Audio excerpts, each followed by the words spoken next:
Have you ever noticed that no matter which country you visit, you can almost always use the US dollar for payments? Meanwhile, most other currencies can only be used within their own countries. Why is there such a difference? In this video, we're going to answer the question, what is it that makes the US dollar America's ultimate source of power, rather than military strength as many people believe? And why is replacing it far more difficult than most people imagine?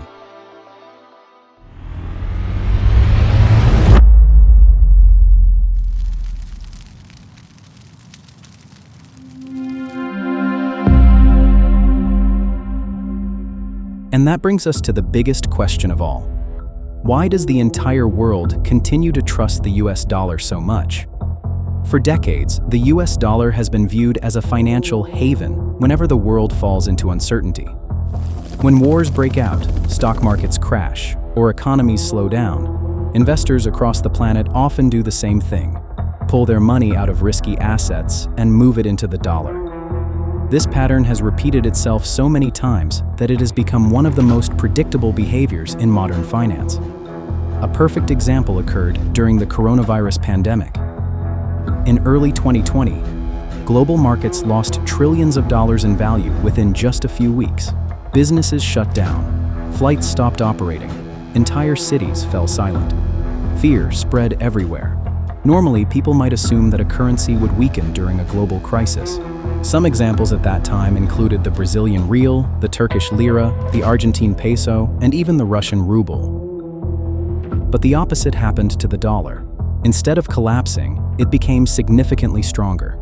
According to reported data, during that period, the value of the US dollar rose by around 2% against the Japanese yen and 0.7% against the euro.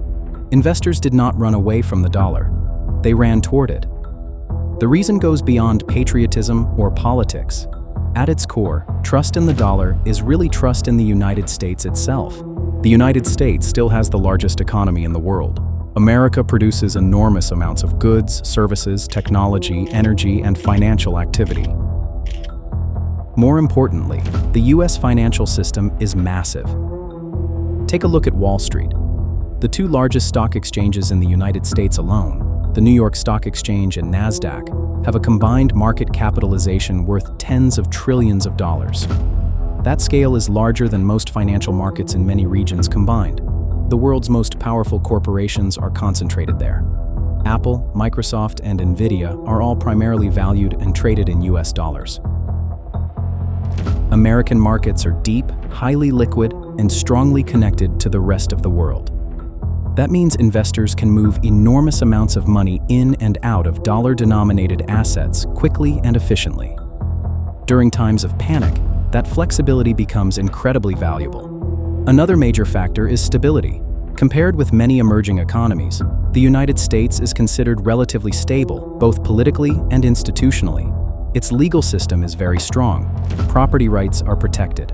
Contracts are enforced seriously. Now put yourself in the position of an international investor.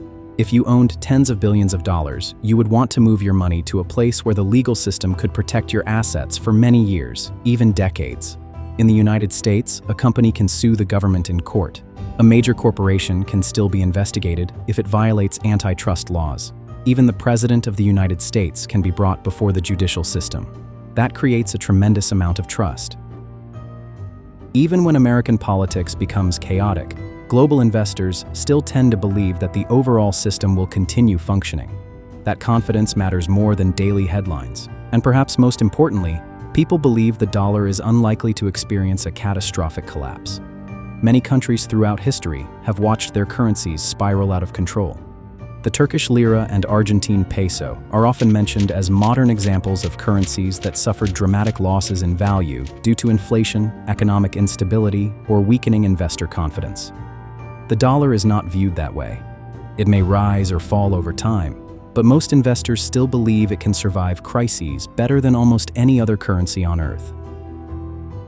So when did trust in the US dollar actually begin? To answer that question, we need to go back to the time when the two world wars took place. These events did not just redraw the political map of the world, they also completely transformed the global financial system. Before World War I, Much of the world operated under the gold standard. Simply put, the value of paper money at that time was directly tied to gold. For example, if a government declared that a certain amount of money was equivalent to a specific amount of gold, people had the right to bring their paper money to a bank and exchange it for that exact amount of gold. This made gold the true foundation of the monetary system. In other words, countries could not print money arbitrarily. If they wanted to issue more currency, they had to hold more gold reserves to guarantee the value of their money. At that time, Britain and the British pound stood at the center of global finance, but World War I shattered that old system. As the war dragged on, governments desperately needed money to fund soldiers, weapons, ships, and supplies. Many countries began printing enormous amounts of currency to pay for the conflict. One by one, nations abandoned the gold standard because they simply could not maintain it anymore. The financial order that had existed for decades slowly began to crack. Meanwhile, the United States was rising rapidly. Unlike much of Europe, America's mainland was not destroyed by war. Its factories kept producing goods at massive scale. Its economy expanded quickly. Most importantly, the US dollar remained tied to gold, which helped preserve confidence in the currency while many others struggled with inflation and instability. Then came World War II, and the balance of global power shifted even more dramatically.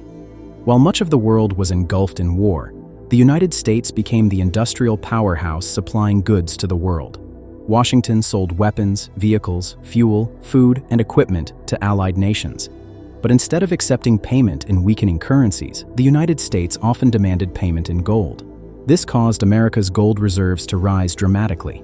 By 1947, the United States held around 70% of the world's gold reserves. This was an extremely important advantage under the gold standard system. At that point, America was no longer just another strong economy. It had become the new financial center of the planet. This led directly to one of the most important meetings in modern economic history, the Bretton Woods Conference in 1944. Representatives from 44 allied nations gathered in Bretton Woods, New Hampshire, to design the post-war financial system. The world wanted stability after years of depression and war.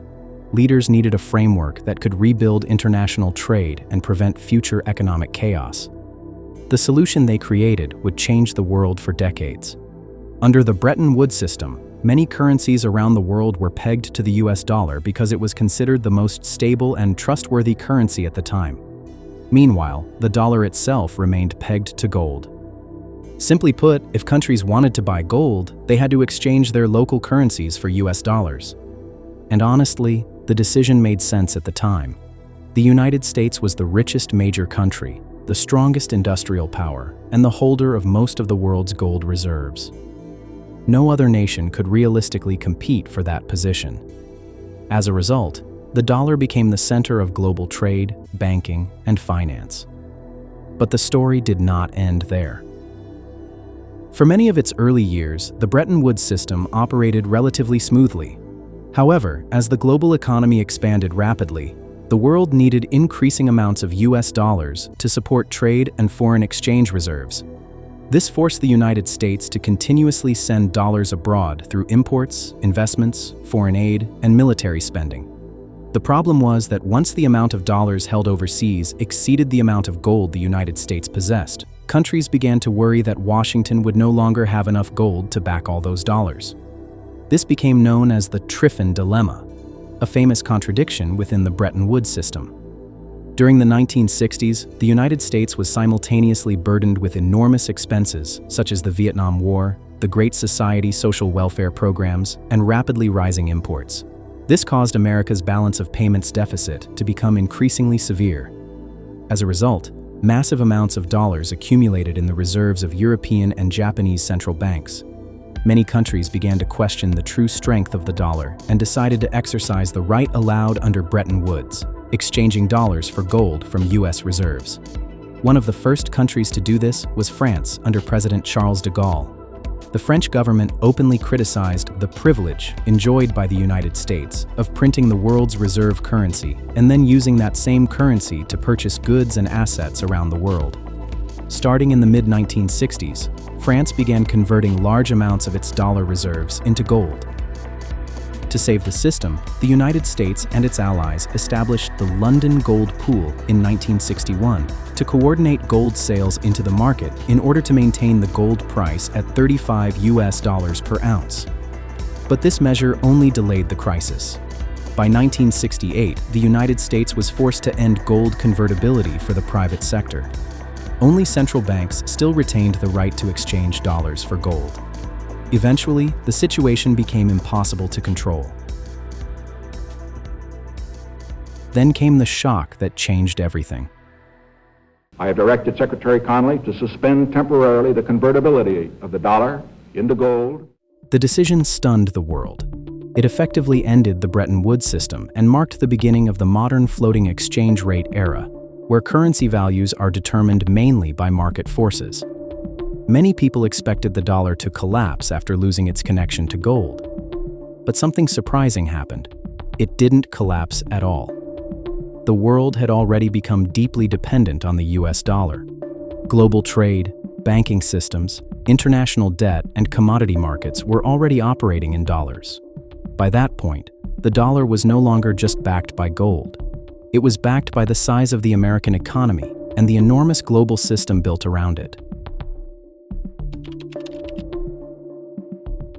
And once the dollar became deeply connected to the global economy, it gave the United States something even more powerful than money: geopolitical influence.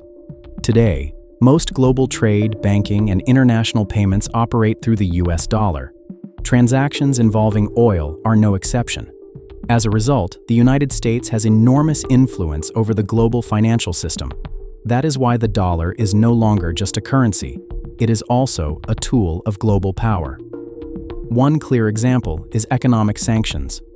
If a country or company is placed under US sanctions, it can lose access to the dollar-based financial system. When that happens, banks around the world usually avoid doing business with the sanctioned entity in order to avoid secondary sanctions from the United States. Countries such as Iran and North Korea are typical examples. During various periods, Iranian and North Korean banks were both cut off from the international payment system SWIFT. This is a network that connects more than 11,000 financial institutions worldwide. These two countries faced enormous difficulties in receiving payments for oil exports, paying for imports, or conducting transactions with foreign partners. The economic consequences of this were extremely severe.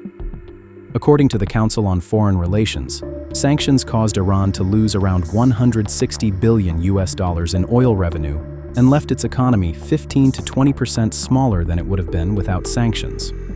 As for North Korea, one study estimated that the export shock caused by sanctions reduced the country's economic value, added by around 1.4 to 1.5 billion. That figure was equivalent to approximately 8.5 to 9% of the country's GDP. To avoid potentially falling into a similar situation in the future, many countries are beginning to look for alternatives to the dollar. Even so, doing so is far from easy. Currencies like the Swiss franc and Singapore dollar are stable and trustworthy, but the economies behind them are simply too small to support global finance on the same scale as the United States. The euro is widely used and remains the strongest realistic competitor to the dollar. However, Europe still lacks complete financial and political unity, which can create instability during times of crisis. China is also trying to reduce global dependence on the dollar. Over the past decade, Beijing has promoted the use of the Chinese yuan in international transactions. Some central banks have even started holding yuan reserves. China is the world's second-largest economy, and its global influence continues to grow. But many major obstacles still remain. Building a global reserve currency requires more than economic strength. It also requires deep international trust. International investors still do not appear to have that level of confidence in the Chinese yuan. They remain concerned about transparency, legal protections, and the long-term predictability of China's financial system. Finally, there is Bitcoin and cryptocurrency. Supporters argue that digital currencies are independent from governments, but extreme price volatility remains a major problem. A currency that can rapidly gain or lose value is very difficult to use for global trade and long-term financial planning. At least for now, no alternative has truly matched the scale, stability, and global trust of the US dollar. Through its own story, the US dollar has taught us about the power of trust. Money has no value just because of the numbers printed on it. A currency becomes powerful when people trust the system behind it. The rise of the dollar did not come from a single event. It was built over many decades through economic strength, global trade, political influence, financial stability, and international confidence.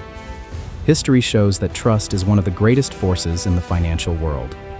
When billions of people, businesses, and governments all use the same currency, the entire system begins reinforcing itself. Businesses prefer using the currency that everyone already accepts. Banks build networks around it. Countries store it as foreign exchange reserves. Over time, changing that system becomes extremely difficult. The story of the dollar also reveals something deeper about global power. Military strength is important. Natural resources are important. Technology is important as well. But to fully maximize all of those advantages, financial influence is necessary. The nation that controls the world's dominant currency gains enormous advantages in trade, borrowing, economic sanctions, and global influence. However, those who hold large amounts of dollars should not become too complacent. History also reminds us that no financial system lasts forever. Economic power can shift. Rising nations can challenge old systems. The global economy is constantly evolving. But at least for now, the US dollar still stands at the center of that system, not only because America is powerful, but because much of the world still believes in the stability behind it. The story of the US dollar is not just about money. It is a story about trust, power, history, and the invisible systems that shape our daily lives. Every bill in your wallet represents more than paper. It represents confidence shared by billions of people around the world. And as the global economy continues to evolve, one question still remains. Will the dollar continue to dominate the future, or will a new challenger eventually rise? If you enjoyed this video, don't forget to like, subscribe, and turn on notifications for more stories that explain the hidden systems behind our world.